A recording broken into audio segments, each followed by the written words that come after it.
Olá, mulheres, eu me chamo Larissa Couto, que honra estar aqui mais uma semana para compartilhar com vocês aquilo que Deus tem falado comigo.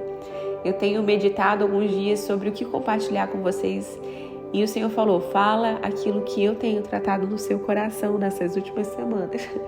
E Ele tem falado muito forte comigo a respeito do medo.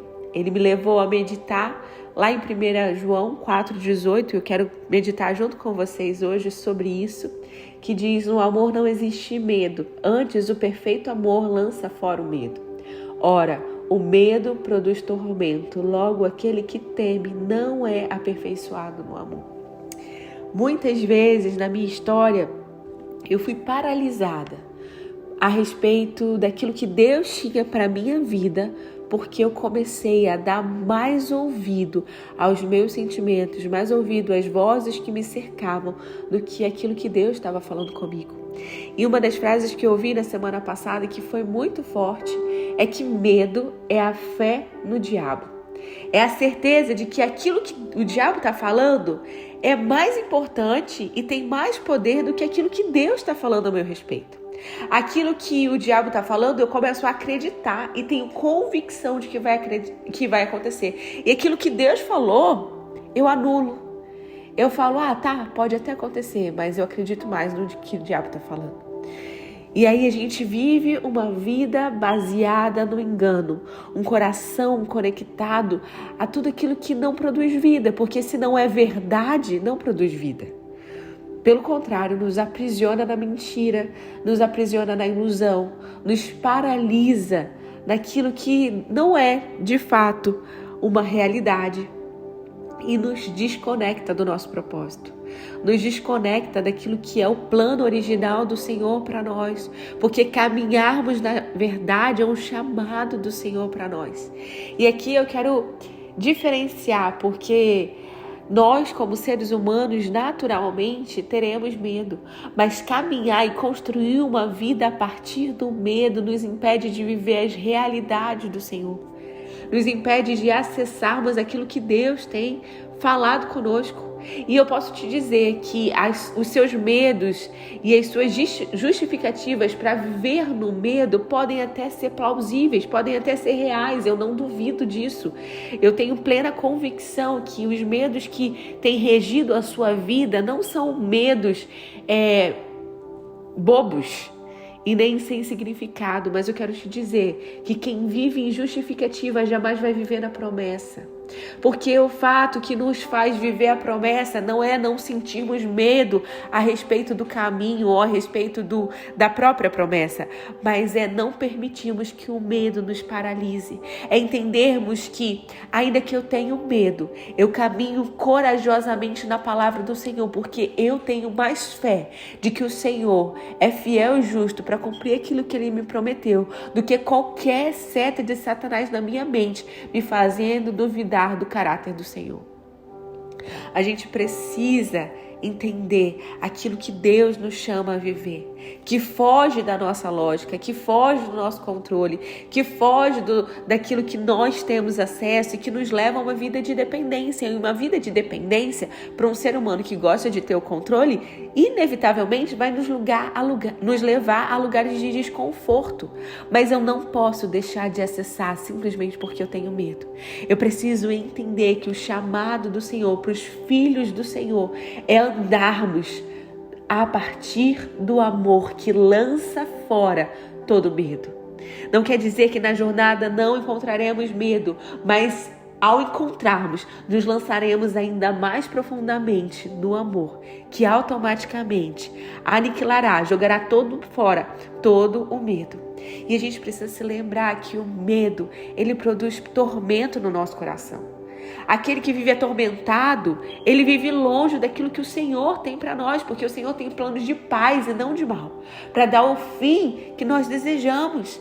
Então nós precisamos ter consciência que toda vez que estamos com o nosso coração angustiado, atormentado, nós não estamos vivendo a partir do amor, mas a partir do medo. Nós não estamos vivendo a partir da palavra do Senhor, mas a partir das setas, da palavra do diabo na nossa vida. Nós temos escolhido acreditar mais na voz de Satanás do que na voz do Senhor. Larissa, como eu faço isso? A gente precisa entender que existe uma batalha na nossa mente. E nós vamos escolher quem vai vencer. Toda vez que vier uma seta de Satanás, uma palavra mentirosa de Satanás na nossa mente, nós precisamos repreender com a verdade. Nós não podemos dar brecha para que Satanás encontre palco na nossa mente. Eu amo uma frase que diz que a gente não pode impedir que um passarinho pouse sobre a nossa mente, sobre a nossa cabeça, mas a gente pode impedir que ele faça um ninho. Você não tem poder de impedir que pensamentos e sentimentos venham sobre você, mas você tem todo o poder e a autoridade de impedir que eles façam um ninho na sua mente. E como que você faz isso? Sabendo e lutando e falando a verdade do Senhor, permitindo caminhar por fé e não por medo, ainda que por vezes Ele sonde o seu coração, esteja perto do teu coração. A gente precisa se lembrar que o chamado do Senhor é para uma vida de abundância. E não existe abundância no tormento. Não existe alegria no meio do tormento. A palavra do Senhor nos ensina, através da vida de Paulo, que ele aprendeu a ser contente em toda e qualquer situação. Porque não são as situações que regem a vida dele, mas a palavra do Senhor, o amor do Senhor, o caráter do Senhor, a certeza de quem é o Senhor da vida dele. E muitas vezes eu tenho encontrado pessoas que estão acostumadas a andar nas tormentas, viciadas naquilo que vai dar errado. Então, quando uma coisa boa começa a acontecer, ela já logo pensa assim, não, calma aí, deixa eu me preparar, eu não posso me alegrar muito, porque algo ruim vai acontecer. E quando algo ruim for acontecer, eu preciso estar preparada para isso. Então, elas criam mais expectativa naquilo que pode dar de errado do que naquilo que Deus tem feito a partir daquilo que ela está vivendo. Acostumadas a viver em um ambiente de eu não consigo, eu não posso, isso é muito bom para mim, eu não posso ter acesso a isso. Não, calma aí, isso daqui vai dar errado, isso aqui não vai dar certo. Sabe, pessoas negativas consigo mesmas, que escolhem acolher o medo, fazer um palco no coração, uma moradia no coração para o medo se instalar. Que fica dizendo o tempo todo, olha, fica aqui, medo.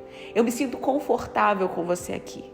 Que não se dá espaço para viver a realidade do céu, porque vive na expectativa daquilo que vai dar de ruim, na expectativa do inferno sobre a sua própria vida.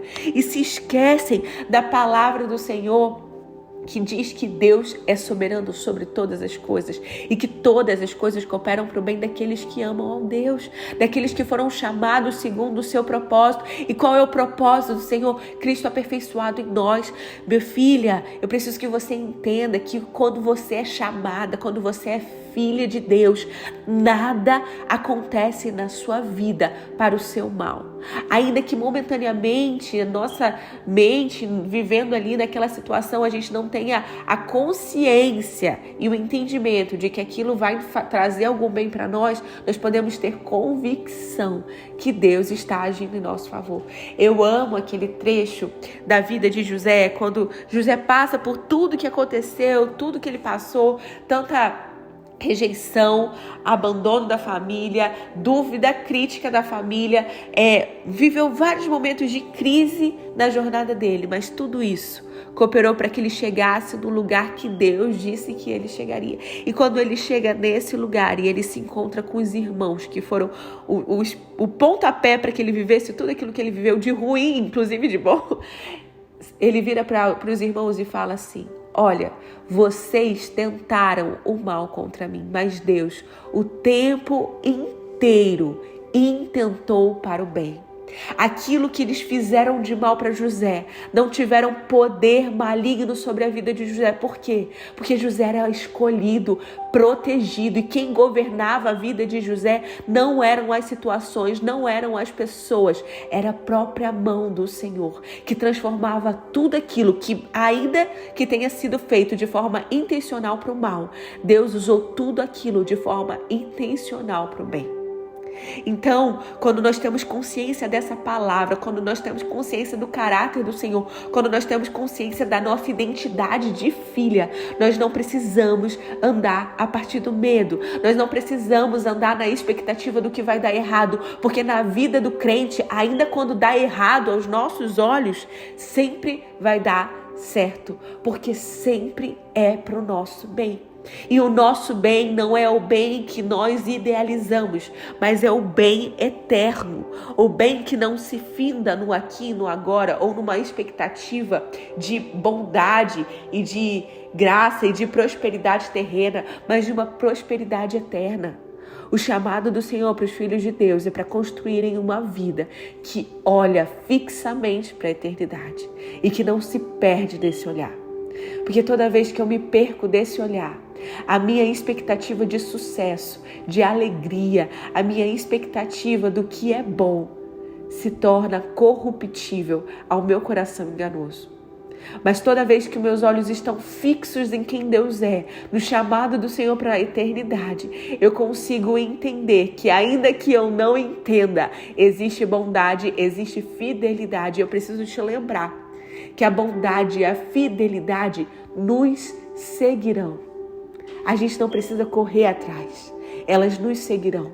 Então eu não preciso correr atrás daquilo que Deus prometeu para mim. Eu só preciso caminhar a partir da obediência e da certeza de que Deus vai fazer e de que Deus já está fazendo. Agora eu quero te lembrar. O chamado do Senhor é para que você rejeite o medo. E só existe uma forma de rejeitar o medo. É conhecendo a verdade. A palavra de Deus diz: conhecereis a verdade e a verdade vos libertará. É necessário um posicionamento a respeito da tua história. Para de viver cercada de ambientes negativos, de pessoas negativas, de falas negativas. É hora de mudar a tua fala. Entender que você é profeta da sua história. Entender que ainda que até aqui você tenha caminhado dessa forma, chegou a hora de viver uma nova mentalidade, uma metanoia. Porque a palavra do Senhor fala que nós somos chamados para uma renovação da mente diária. Então ore ao Senhor, fala: Deus, eu quero ter a sua mente, a mente de Cristo. Eu não quero caminhar a partir do meu medo, a partir daquilo que eu sinto. Eu quero caminhar a partir da tua verdade. Eu não quero ter fé naquilo que eu escuto, naquilo que eu sinto, mas eu quero ter fé na tua palavra. E eu quero caminhar com ousadia e coragem em tudo aquilo que o Senhor tem para mim. Porque eu não vou abrir mão dos projetos do Senhor para a minha vida, simplesmente porque as minhas percepções, porque os meus sentimentos não estão alinhados ao teu coração. Mas eu vou alinhar tudo aquilo que eu sinto e penso a partir da tua palavra. Eu vou submeter tudo aquilo que eu sou, tudo aquilo que eu penso ao Senhor e não ao contrário. Nós precisamos entender que o regente e o governante das nossas vidas não é o nosso coração enganoso, mas Cristo Jesus. E a gente precisa caminhar a partir dele e não a partir de nós mesmos.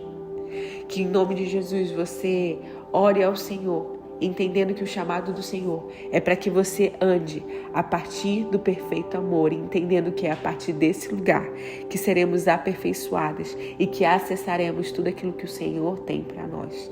Que Deus te abençoe.